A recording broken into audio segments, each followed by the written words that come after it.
Muy buenos días. Voy a hacer la presentación en español, aunque las diapositivas están en inglés. Bueno, antes de comenzar, quería hacer una reflexión sobre las palabras del presidente Kast. Ciertamente, cuando uno está en cada uno de nuestros países, pensamos que justamente estamos a veces solos o que incluso somos pocos. Pero en las pocas horas que he estado aquí en Budapest y en esta reunión, me doy cuenta que realmente no somos pocos, somos primero muchos, somos más de lo que pensamos. Y que espacios como estos nos permiten ver que el alcance que podemos lograr trabajando juntos, trabajando en red, va mucho más allá de lo que pensamos, va realmente muy por encima de lo que son nuestras expectativas. Así que los invito a pensar que justamente el espacio que se abre el día de hoy nos va a permitir lograr ese gran alcance que todos anhelamos. Ahora bien, yo vengo de parte del gobierno del Ecuador, el presidente Guillermo Lasso, que tiene justamente el día martes cumplió un año en el gobierno y que desde el día 1, el día de cuando se enteró que él era el presidente del Ecuador, hizo una reflexión e hizo un llamado y un compromiso con las madres, con las familias, con los niños y con las niñas de nuestro país. Él dijo que en su gobierno, cada madre, adolescente sobre todo, cada niño y cada niña de nuestro país iba a ser cuidado por este gobierno. Iba a tener una especial atención por el gobierno del señor presidente Guillermo Lasso. Ahora bien, ¿esto qué significa y cómo se lleva a la práctica? Nosotros nos encontramos con un país en el que la infancia había sido descuidada por años.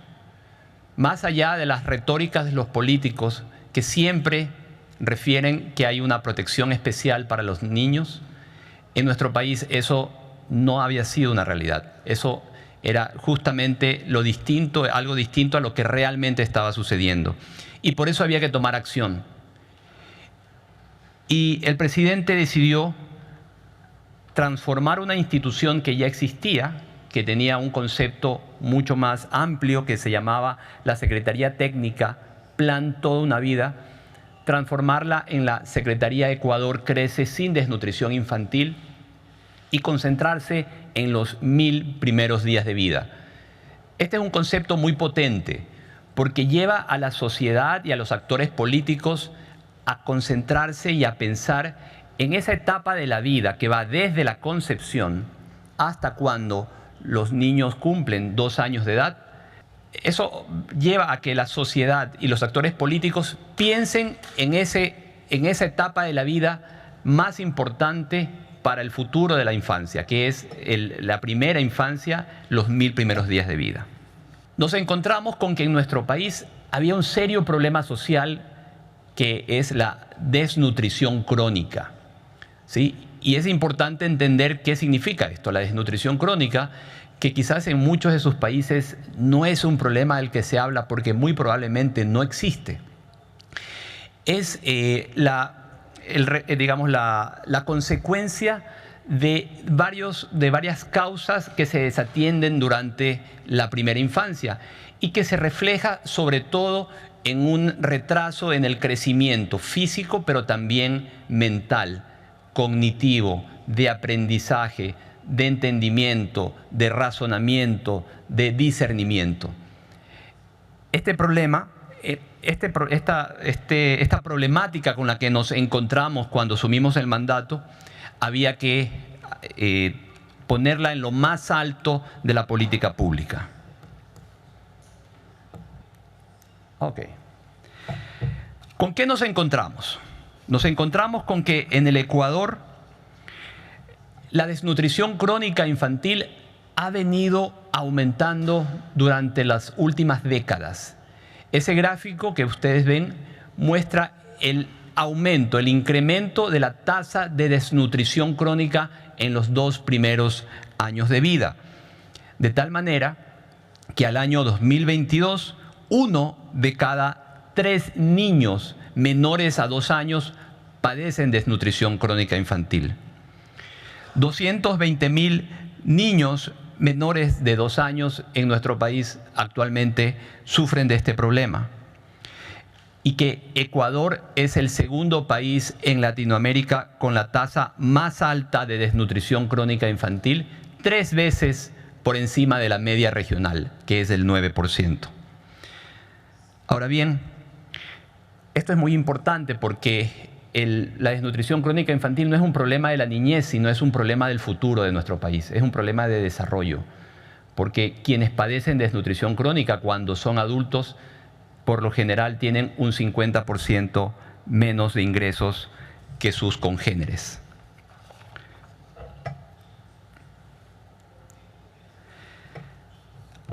Ahora bien, ¿cuáles son las causas estructurales, pero también las consecuencias de la desnutrición crónica infantil?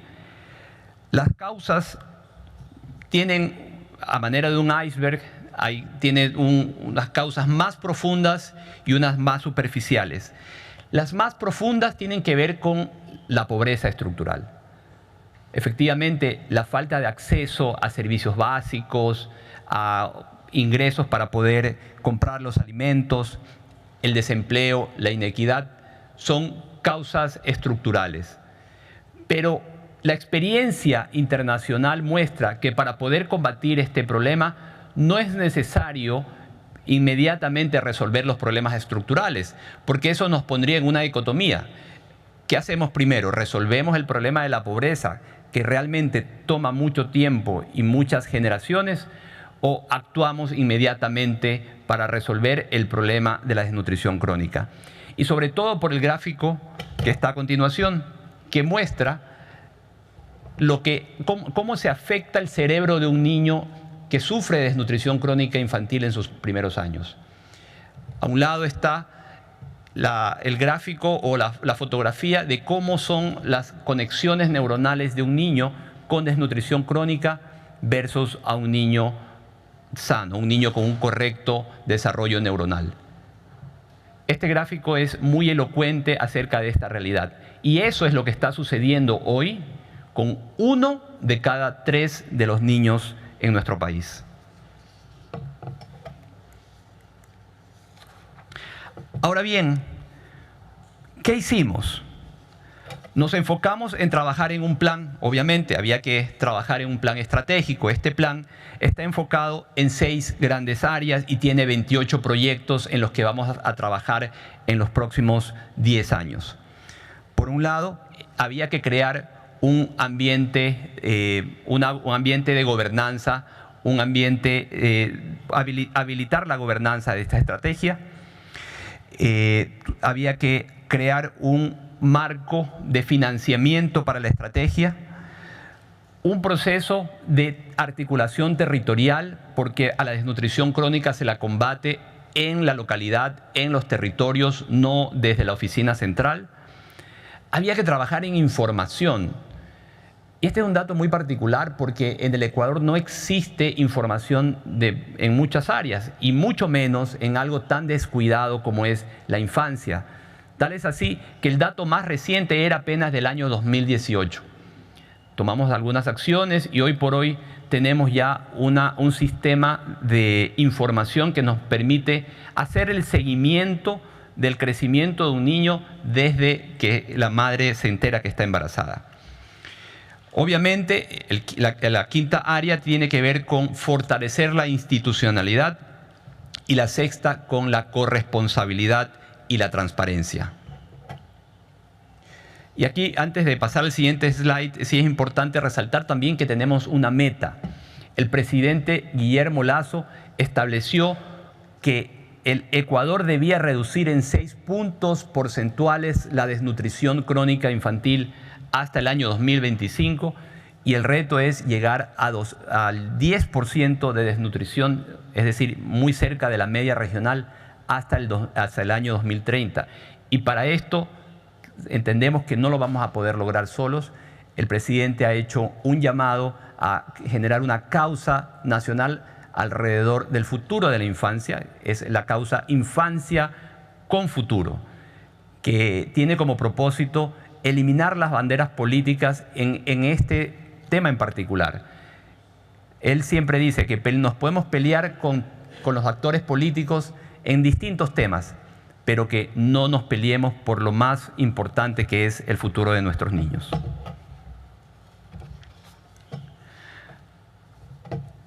Ahora bien, ¿por qué es importante o qué es lo que había que enfocarse a hacer durante los 1000 primeros días?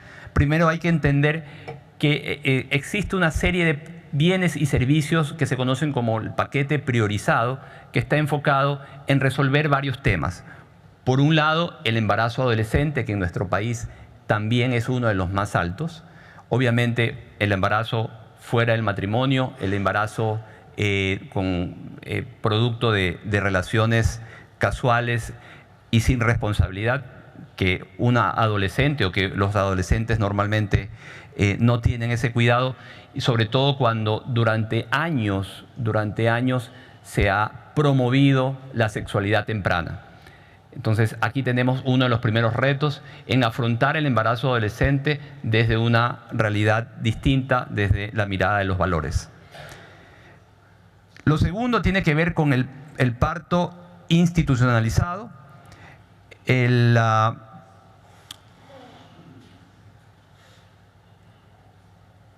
Otra cosa importante que tiene que ver con el control prenatal de las madres. Este es un tema que particularmente en el Ecuador encontramos que los servicios están disponibles, pero no existen los hábitos.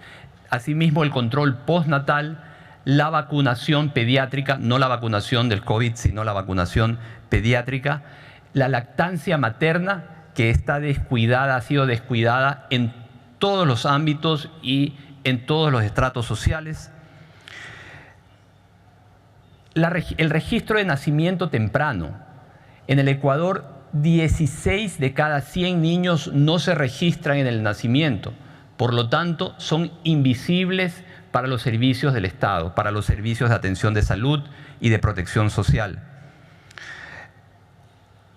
El acceso a agua y saneamiento. En el Ecuador, apenas el 80% tiene acceso a agua en tubería, no necesariamente potable, de los cuales el 30% recibe inclusive agua contaminada por tubería. Y finalmente, la estimulación temprana y el apego. En el Ecuador hemos encontrado cifras de desapego y de violencia intrafamiliar que nos ponen también en los más altos niveles de Latinoamérica. Y son las acciones sobre las cuales nos estamos enfocando en distintos ministerios. El Ministerio de Salud, el de Protección Social, el Ministerio de Vivienda, el Ministerio de Ambiente, Agua, Transición Ecológica, el Ministerio de Educación, el Registro Civil, coordinados por la Secretaría Ecuador Crece Sin Desnutrición Infantil, de la cual estoy a cargo.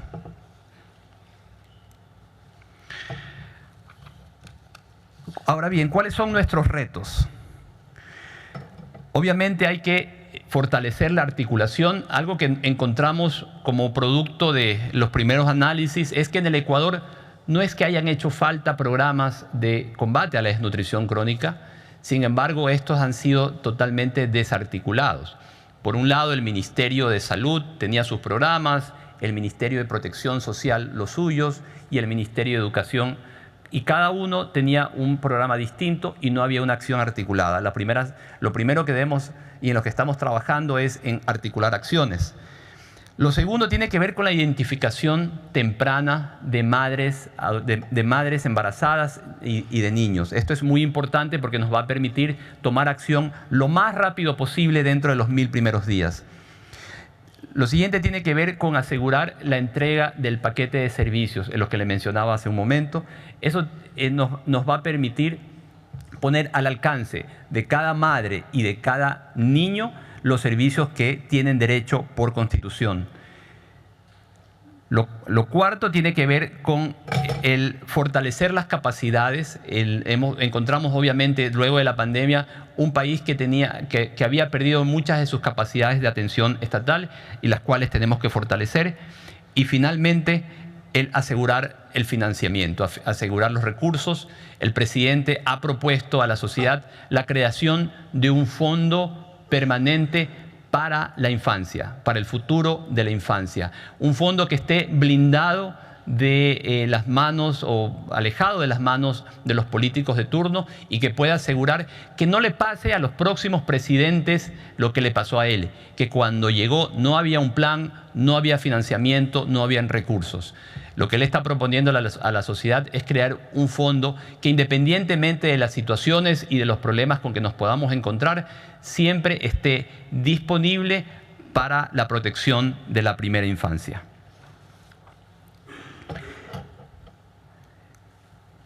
Quiero terminar tomando unas palabras también del presidente Kast. Él hablaba del sentido de misión y rescato unas palabras del padre José Kentenich, quien decía: quien tiene una misión ha de cumplirla, aunque conduzca al abismo más profundo y oscuro, aunque un salto mortal siga a otro. Muchas gracias.